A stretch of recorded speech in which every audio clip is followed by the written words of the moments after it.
¿Qué tal? Buenas noches. Vamos a empezar la sesión de hoy. Vamos a cambiar el orden porque uno de los compañeros, pues después de la clase de ayer, se puso ahí en la computadora a programar un poco de lo que estuvimos diciendo de las gráficas. Entonces nos trajo esta programación que al parecer hizo en Python, pero ahorita que nos platique Edgar qué fue lo que hizo. Y bueno, entre todos vamos viendo si hay dudas de lo de ayer. Yo nada más traje una foto, pero aquí las generaciones van mejorando y al parecer se pueden mover y si hay dudas, pues vamos viendo, ¿va? Entonces, Edgar, ahí estás. Ok.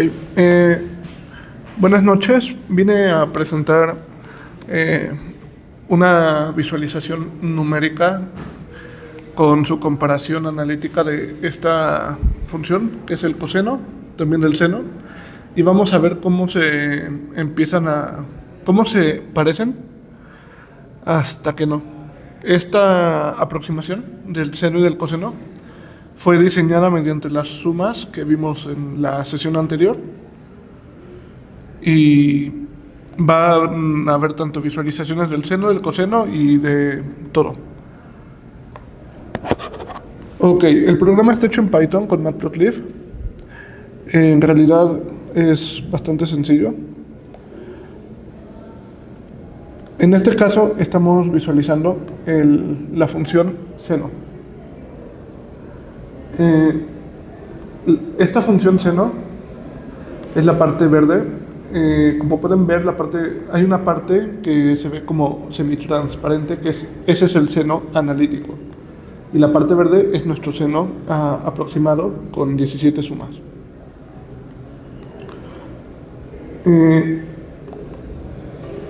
O sea, sería el polinomio de Taylor hasta 17. Sumandos. Sí, 17 sumandos. Que el grado más o menos anda en el doble, porque como algunos sumandos no aparecen. Sí.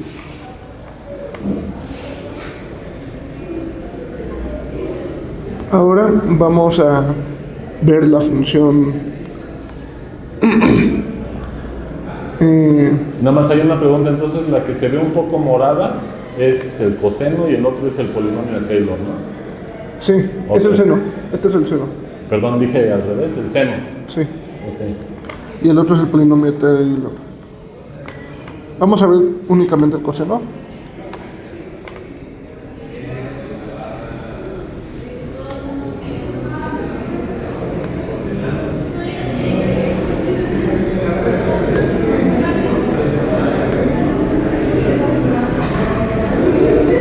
Este es el coseno, con 17 sumandos. Ok.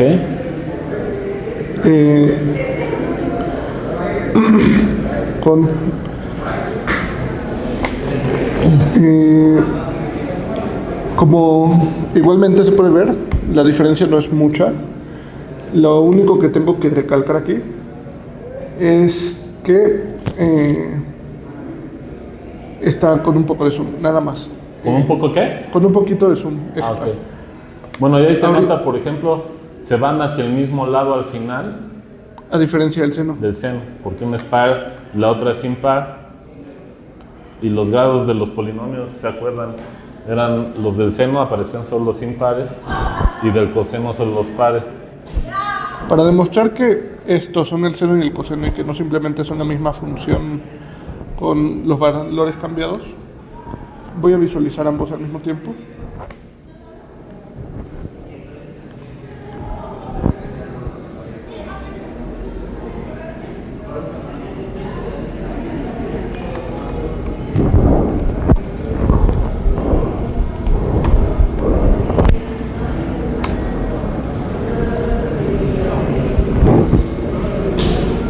Bueno, esto es una función sota y es un poco difícil de ver al inicio.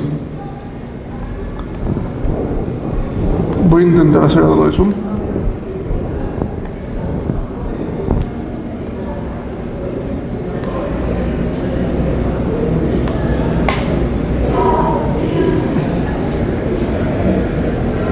Así está bien. Bueno, ¿qué estamos viendo aquí?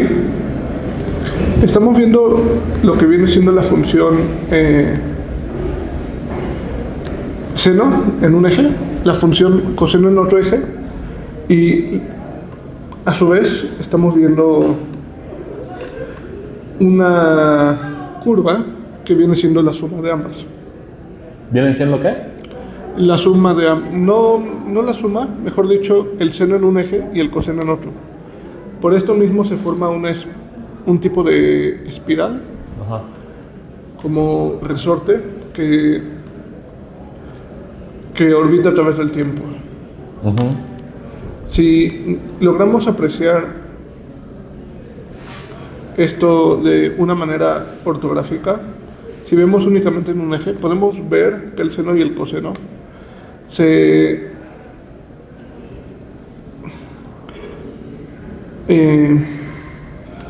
el seno y el coseno representan la posición de cada eje respecto al tiempo. También se puede ver que, digamos, al alinear esta función, por ejemplo, con cualquier otro eje, se alinea a la función seno, y por ejemplo en el otro eje se va a alinear a la función coseno.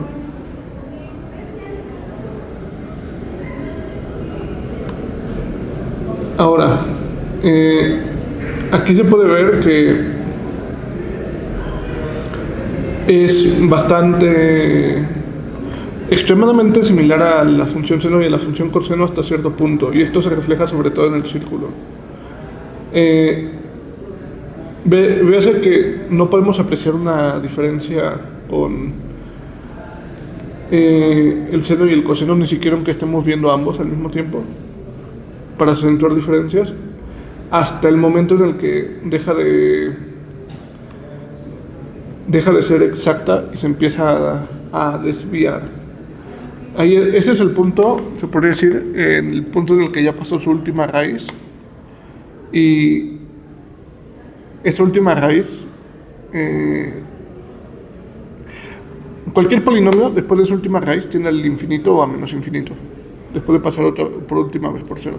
Esto es un teorema y puede probarse fácilmente.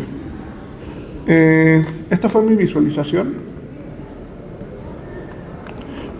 Voy a ver si podemos hacer que se vea únicamente la... ¿Hasta ahí tienen alguna pregunta o duda? ¿No?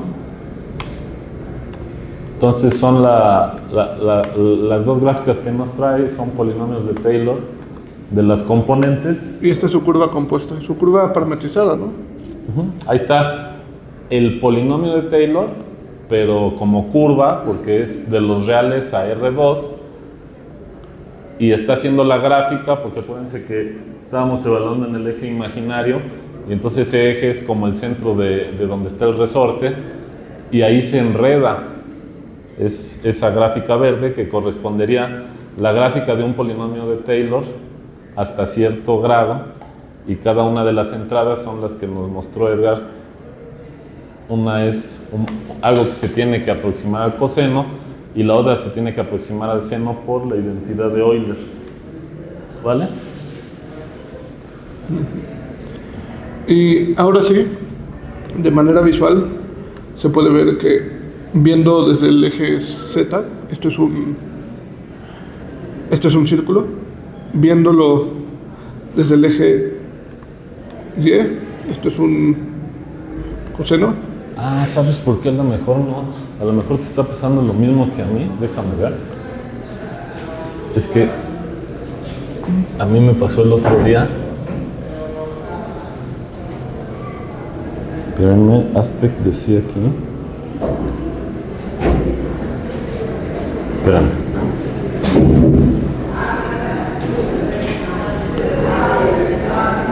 A ver, dale, a ver si ya se ve círculo. ¿Lo puedes voltear tantito?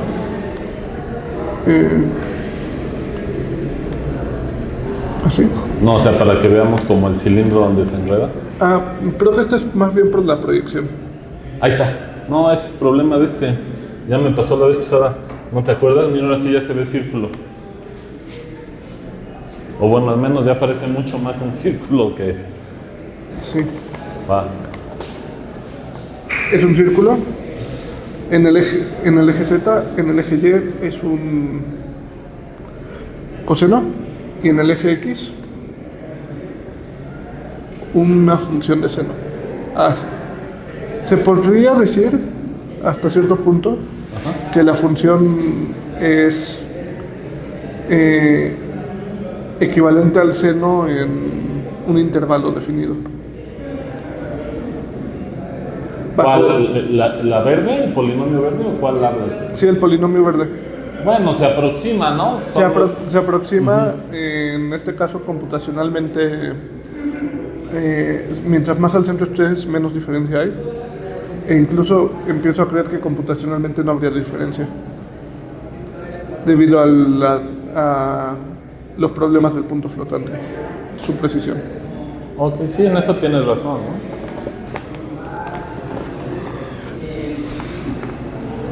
Pues no sé, ¿quieres decir algo más? ¿Alguna pregunta? ¿No? Y bueno, pues yo nada más decir que esto de los polinomios de Taylor nos hacen mucho énfasis en polinomios de Taylor de una variable, pero aquí ya estamos viendo un ejemplo de algo que es un polinomio de Taylor en dos variables, que la gráfica sería una curva en R3 y cómo se va acercando a lo que ustedes ya saben que es una hélice infinita en el cilindro, porque es la imagen del exponencial en el eje imaginario. Eso fue lo que vimos. Y bueno, la teoría del polinomio de Taylor, como decía Edgar, es muy importante en computación en muchos lados, y la verdad es bastante complicada porque las dimensiones pues, nos cuestan trabajo, ¿no? No sé Sí. si ¿algo más quieran decir? Por el momento, no creo. Ok. Es que la presentación, en realidad estoy enseñando muy poquito. No, pero está bien porque se puede, o sea, se puede, nada más, si acaso ya que la pones ahí en perspectiva, regrésala un poquito, o sea, a donde se ve, ándale por ahí, menos, ándale por ahí, otro poquito menos, ándale ahí. Ahí se ve lo que decíamos la vez pasada, ya nada más para finalizar, que los polinomios, lo dijo Edgar también, tienes aquí el eje de los imaginarios y estás evaluando dos polinomios. La gráfica de la aproximación polinómica es esa gráfica verde, y lo que sucede es que viene de lejos y se acerca, le coquetea al cilindro en un cierto intervalo que equivale a cierto número de vueltas que ande cerca, y después se vuelve a ir al infinito. Eso le pasa a todos los polinomios. Entonces eso era el argumento que decíamos de que no podíamos dar una parametrización del círculo que se recorre y se recorre una y otra vez con polinomios, porque los polinomios, después de un cierto intervalo en el eje que es tu dominio, en este caso el eje imaginario, ya se van a infinito, menos infinito, bueno, y es lo que se ve aquí. Y entonces, bueno, ahí está lo bonito en el sentido de que cuando aparece el infinito, ahora en la n, que es el grado de los polinomios, pues entonces ya tienen que cerrar los ojos y empezar a ver que el polinomio se va lejos, ya cada vez más lejos en el cilindro, y se va aproximando durante más tiempo al cilindro, y si te pasas de todo ya haces n tender a infinito, pues entonces ese intervalo donde te acercas al cilindro se vuelve infinitamente grande, y los momentos en donde el polinomio se iba lejos ya los mandas al infinito también, y entonces ahí es cuando tienes la serie de potencias. ¿Va? Pues no sé, ¿alguna otra pregunta? Y bueno, hay pues polinomios de Taylor, ahora fue una curva, ¿no? Pero esos polinomios de Taylor, por ejemplo, la geometría diferencial se puede interpretar como el polinomio de Taylor de grado 2. Y entonces, por ejemplo, si estás en una superficie metida en un espacio más grande, pues entonces localmente vas a tener un polinomio de Taylor de grado 2, ¿sale? Y así como aquí metías la curva en un espacio más grande, a lo mejor ahora tienes que meter esa superficie en algo más grande y tienes una aproximación de Taylor de grado 2 en cada componente, ¿va? Y bueno, eso es como geometría analítica local que te da geometría diferencial. Y bueno, esta idea se usa mucho, ¿va? No sé, alguna duda, pregunta, sino para comenzar lo que íbamos a platicar, ¿no? Bueno, entonces voy a prender la luz. ¿Algo más? Bueno. Más tarde le voy a enviar una imagen con la imagen general más las visualizaciones en cada eje. Ok, sí, está bien, las podemos compartir ahí para que las vean los demás y la gente en general.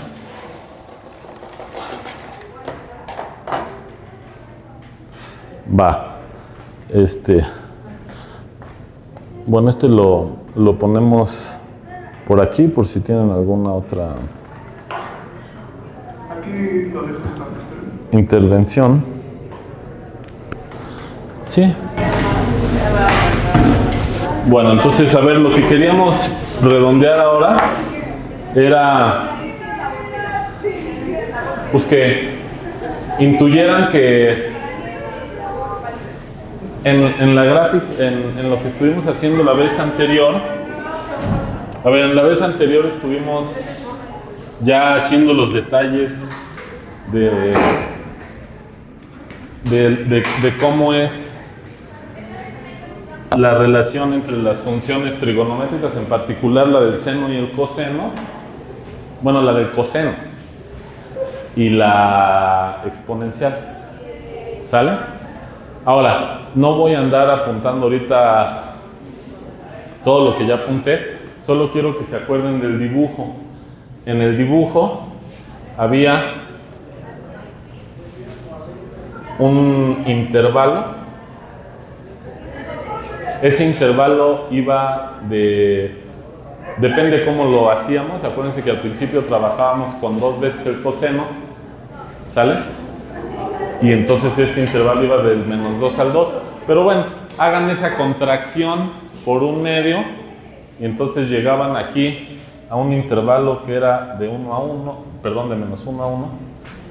Y entonces había, a ver, esto es nada más para que se acuerden y quiero ver si sí quedó claro, porque luego acabábamos de una manera rápida. Bueno, aquí había una familia de elipses, ¿vale? Si quieren la pinto de 2 colores, ¿va?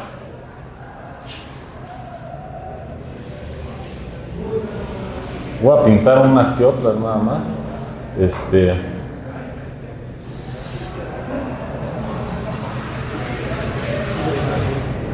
Porque pues va a estar, ahí está, voy a pintar 3 y bueno, está difícil que salga así muy bien el dibujo.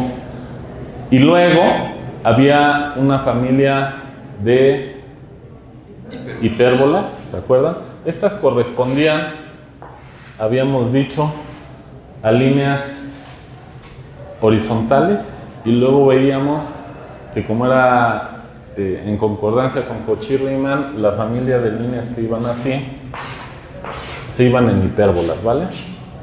Entonces estas hipérbolas iban atravesando de manera perpendicular,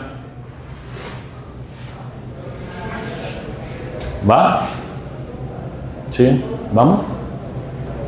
Bueno, por ahí hay una que corresponde con, o sea, esta hipérbola por ahí vimos que había una que degeneraba en una línea y luego también había otra que degeneraba, que era cuando esta familia de hipérbolas degeneraba en esos ejes. Y entonces lo que acababa sucediendo era que esta familia de rectas había una que le pegaba al eje real. Cuando esta familia de rectas azules le pega al eje real, esta elipse colapsa, porque es una familia de elipses que, por cierto, esto es algo que generaliza la familia de círculos que hablábamos, por ejemplo, en la fibración de Hopf, lo generaliza ahora a elipses, por ejemplo. Todas esas elipses tienen ahí un par de puntos especiales, en este caso va a ser el 1 y el -1, son focos comunes de las elipses, ¿vale? Y también van a ser focos de las hipérbolas. Y entonces, bueno, ya la interpretación de esto que quiero que se les quede es que, por ejemplo, te agarras el origen. Lo que estaba diciendo era que aquí este eje también es importante. Cuando tú pasas por este eje, las hipérbolas también de cierta manera se van a volver singulares, colapsan, y es cuando estas hipérbolas se vuelven parte, o sea, se colapsan y se vuelven solo un rayo, ¿vale? Y en ese momento, ya sea que pases tú por aquí o que pases por acá, vas a obtener funciones que en los reales conocías. En este caso es evaluar en el eje real el coseno, y entonces tenías que de aquí te ibas a estar moviendo así y luego de regreso como una especie de oscilador armónico, que sería justo la proyección de la gráfica del coseno. Bueno, aquí no lo hice a escala, supónganse que lo hago un poco mejor. Aquí está. Entonces, si tú proyectas, o sea, aquí va sobre la gráfica, y si tú proyectas para acá, entonces obtienes esta especie de oscilador que estamos diciendo, que se va moviendo, empezando de aquí hasta acá, y luego regresa. ¿Sale? Ahora, ya que ve uno la gráfica de manera global, ese es un caso particular. O sea, porque dense cuenta que si tú agarras una de estas líneas al azar, pues es muy poco probable que agarres el eje. Entonces, si tú agarras una tantito, o sea, cierras los ojos, pones el dedo, casi con seguridad vas a agarrar algo arriba o abajo, no tienes por qué pegarle al eje. Bueno, pues si agarras una arriba o abajo, lo que va a suceder es que haces esto y empiezas a recorrer una elipse, ¿vale? Ahora, por cómo construimos las cosas, esto ya no lo voy a hacer detallado, por cómo construimos las cosas, acuérdense que por la fórmula del coseno esto lo rotábamos, y estas rectas que son así se volvían así, y usábamos la exponencial, pero la exponencial era periódica cuando yo caminaba en una banda así, de 0 a 2pi, y porque es en esta dirección, y cuando tú rotas de nuevo, esa banda entonces queda aquí. Y entonces, ¿dónde va a quedar el periodo de la función seno? Van a ser bandas también, pero las bandas de la exponencial eran bandas horizontales, y tú subías 2pi en el eje imaginario y se volvía a repetir el comportamiento. Ahora va a ser lo mismo, pero esas bandas van a ser, o sea, ahora te tienes que mover no en la dirección del eje imaginario, sino en la dirección del eje real. Y qué bueno, porque ya sabíamos que estas, si yo me movía desde aquí hasta acá, donde vuelvo a, pues esto era 2pi, ¿no? Y si vuelvo a hacer la gráfica, pues el periodo era 2pi y se repite.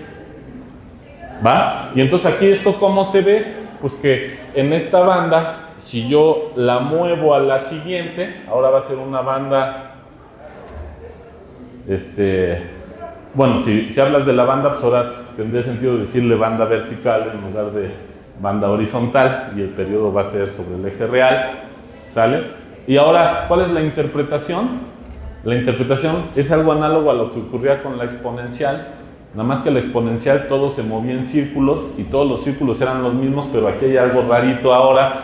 Te vas a mover ahora sobre elipses, Y esas elipses, en lugar de que en la exponencial eran círculos que encerraban al origen, estas elipses ahora encierran todo este intervalo, ¿no? Y entonces aquí avanzas en cualquiera de estos, el 2pi, y lo que estás haciendo es que te estás moviendo en una elipse una vuelta entera.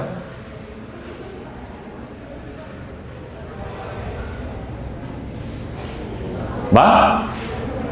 Y entonces pasas al siguiente intervalo de la siguiente franja y le das otra vuelta a la elipse en cuestión. Y para recomprender lo que veíamos en el caso real, lo que tenemos que hacer es pescar que no estamos viendo la gráfica, sino estamos viendo la proyección de la gráfica, y la proyección de la gráfica estaría aquí, ¿sale? Y entonces como o sea, realmente te estás moviendo también en una elipse, pero la elipse va a ser degenerada y va, ¿sale? A ver si quieren también lo pinto azul, porque tiene todo el derecho de ser azul. Porque es la elipse degenerada. Ahora, si yo, a ver, ponme atención. Si yo agarro una de estas gráficas, ¿sale? A ver, aquí voy a hacer una trampa. Si yo agarro una de estas gráficas, perdón, si yo agarro una de estas rectas, yo estoy evaluando en estos puntos a la función coseno y voy a las elipses, ¿vale? Pero yo podría hacer algo como lo que hicimos en la animación y como hemos hecho en otras clases. A ver, agarra esta recta y ponla como eje y haz la gráfica. Entonces, ¿qué debe de suceder? A ver, agarren primero la blanca. Si yo agarro la blanca, entonces yo tengo que poner la gráfica blanca. Chin, aquí me quedó un eje más grande que el otro, a lo mejor es por la perspectiva, no sé. Está chueco mi dibujo, pero bueno, este está más chiquito que este. Bueno, no importa, ¿no? Entonces, aquí ponen esta línea, y entonces, si uno hace la gráfica, ahora sí ya vería esta en escena. ¿Y cómo la vería? Pues empiezo en t igual a 0 y empiezo desde acá. Y entonces en este plano traería, ¿sale? Esa gráfica. Ahora pongan atención, porque lo que voy a decir es una trampa. ¿Cuál trampa? Esta recta, tú la subes, ¿va? Esta es una recta diferente en el dominio. Si yo llego y la pongo aquí, podría yo ver de nuevo la gráfica, pero ya sería un abuso compararla con la gráfica de la blanca, porque la gráfica de la blanca era con respecto a otra recta. ¿Sí me entienden? ¿Sí me están entendiendo o no? O sea, a ver, imagínense R4. Es como si tuvieras un elevador. No se ve todo. Ah, perdón. ¿Algo no se ve bien? No, se ve nada más una parte de adentro. Ah, es que le había metido zoom. Oye, gracias, pues no se ve desde hace rato. Qué mal, perdonen a los que van a ver el video. Pues el camarógrafo se durmió, o sea, yo. Y bueno, pues ahí está, ya que se vea todo. Es que estaba afocado a la presentación, chin. Bueno, no importa, a ver, para que se vea, estamos repasando. Este era el periodo del exponencial. Eran bandas que iban a ser bandas horizontales. Ahora, el periodo de las funciones seno y coseno van a ser bandas, pero ahora no van a ser horizontales, van a ser verticales. Y el periodo es como si rotáramos esta película. El periodo ahora va a ser 2pi en esa dirección. Y qué bueno, porque es el periodo que conocíamos, ¿no?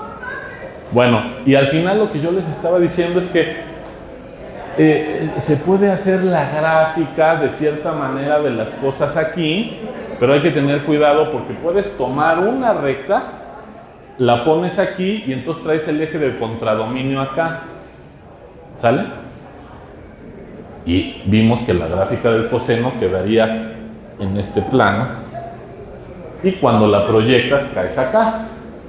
¿Está bien? Y luego dijimos, bueno, ¿y por qué no haces lo mismo con la de arriba? Entonces ahí es donde yo les digo que aguas porque están haciendo trampa, en el sentido de que si yo traigo esta recta y la pongo acá, yo sigo en un espacio tridimensional y a lo mejor puedo intentar comparar ahí todo, pero ese espacio tridimensional no es el mismo visto en R4. Es como si tuvieras un elevador. ¿Qué es eso de un elevador? O sea, tú vas, a ver, imagínate que estás en 3 dimensiones. Una idea análoga sería, tienes por ahí una gráfica y tú eres un ser plano y entonces te van a mover este plano en una dirección que tú ya no ves y tú lo que estás viendo es cómo corta la gráfica. ¿Sale?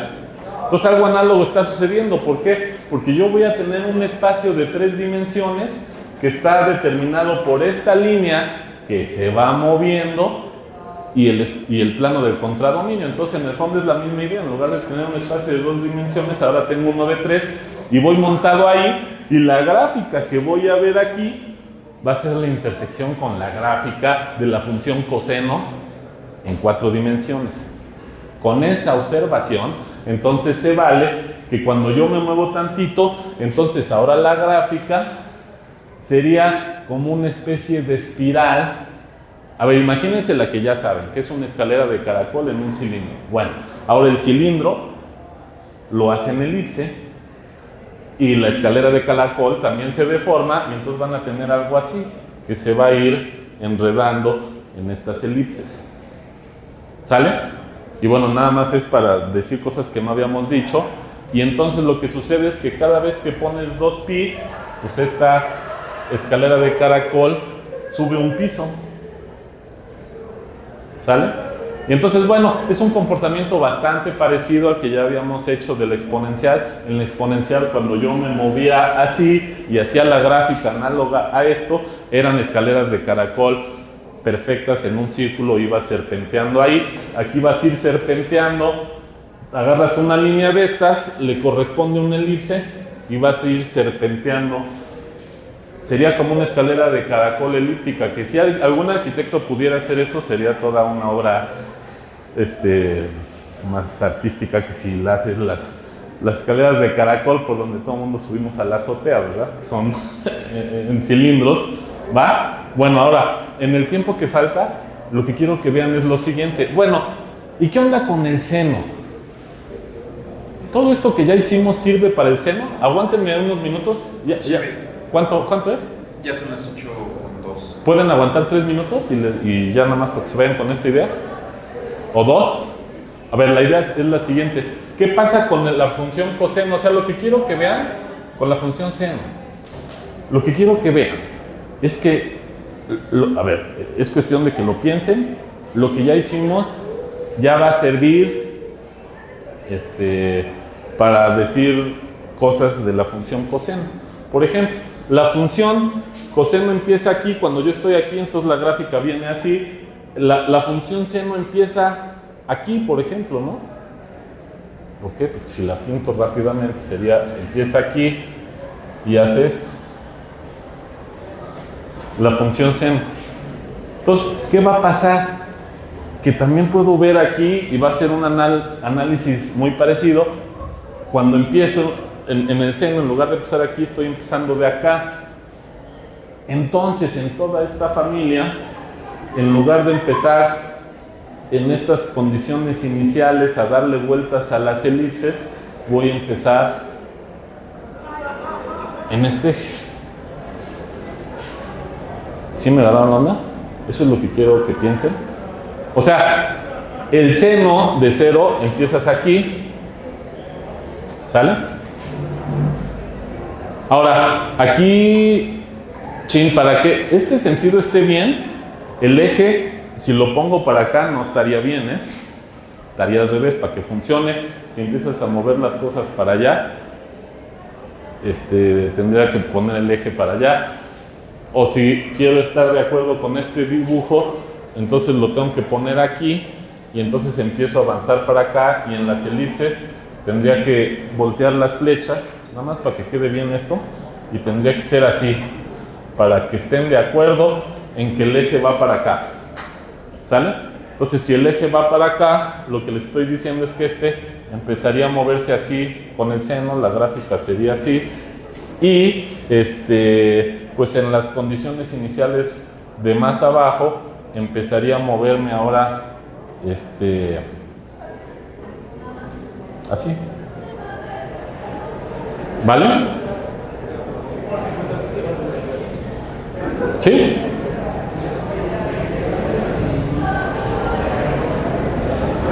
Sí, más o menos. Bueno, a ver, ya se tienen que ir, piénsenle.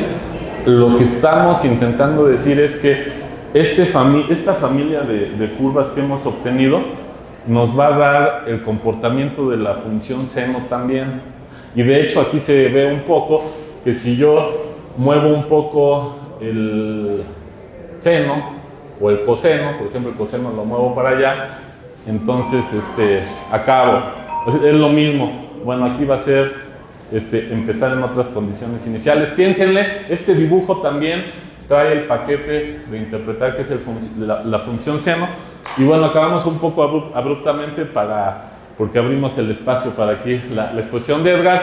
Bueno, piénsenle y vayan pensando, ya nada más para concluir, en esta, porque falta esta. ¿Vale? Sería la tangente, ya para que quede aquí de variable compleja, de una vez. ¿Va? Bueno, estamos. Sí, el problema de graficar funciones es que yo, por ejemplo, no podría graficar esto porque requeriría una función al infinito.